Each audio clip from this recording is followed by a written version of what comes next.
Le cœur de Jésus en quoi?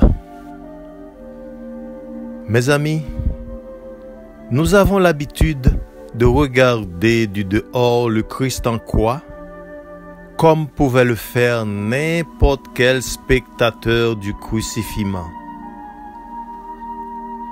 Pourquoi ne ferions-nous pas l'effort de voir la scène de l'autre côté, du côté de Jésus, nous introduisant dans son cœur et dans son âme, pour vivre avec lui ces minutes décisives de sa vie et de la nôtre, un peu comme l'a fait Marie sa mère. Mais peut-on le faire sans nous tromper? Oui, si on se rapporte aux paroles qu'il a prononcées lui-même du haut de sa croix. Quand il s'écrie « J'ai soif, mon Père, pourquoi m'avez-vous abandonné ?» C'est sa façon à lui de nous faire comprendre à quel point il a vécu notre misère. Oui, vraiment, il a su ce que c'était la souffrance du monde. La souffrance physique, celle du supplice, de la soif, la douleur morale, du mépris, de l'incompréhension, de la solitude, même vis-à-vis de Dieu son Père. Personne d'entre nous ne peut lui jeter à la figure qu'il ne sait pas ce que c'est que la souffrance sous toutes ses formes.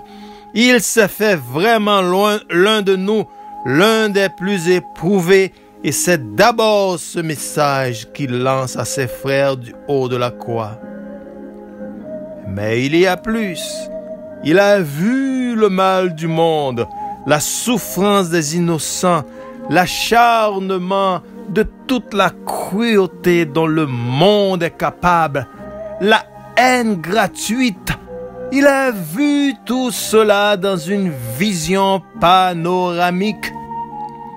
Il a enregistré depuis le premier balbutiement de l'humanité, depuis la mort d'Abel le juste jusqu'à la fin des temps. Lui seul pouvait supporter une telle vision. Il a vu le mal, et oui, il y a un instant, vacillé sous le coup au point de dire « Père, pourquoi m'avez-vous abandonné ?» Dans un dernier sursaut, l'amour au fond de son cœur a comme consumé tout ce mal en holocauste pour en faire le sacrifice au Père. Son amour infini a été le feu qui a brûlé tout le mal physique, le mal moral, pour l'offrir à son Père.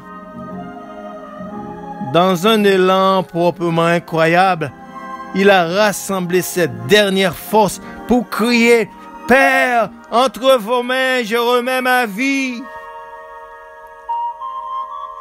S'il y a un instant central dans l'histoire du monde, c'est bien celui-là. Désormais, tout le mal du monde devra passer par là pour être consumé en sacrifice. Toute la souffrance humaine devra passer par cet instant pour que l'amour du Christ l'offre au Père et la transfigure. Toute notre vie est sanctifiée dans la mesure où elle passe par le cœur de Jésus en cet instant qui précède sa mort.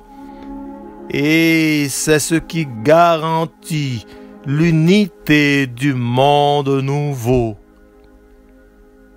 Tous, au baptême, nous sommes passés dans cet instant et nous devons y retourner chaque jour. Oui, le cœur de Jésus en croix est le lieu de notre rencontre avec Dieu, comme il est le lieu de notre amour de frères et sœurs. Amen.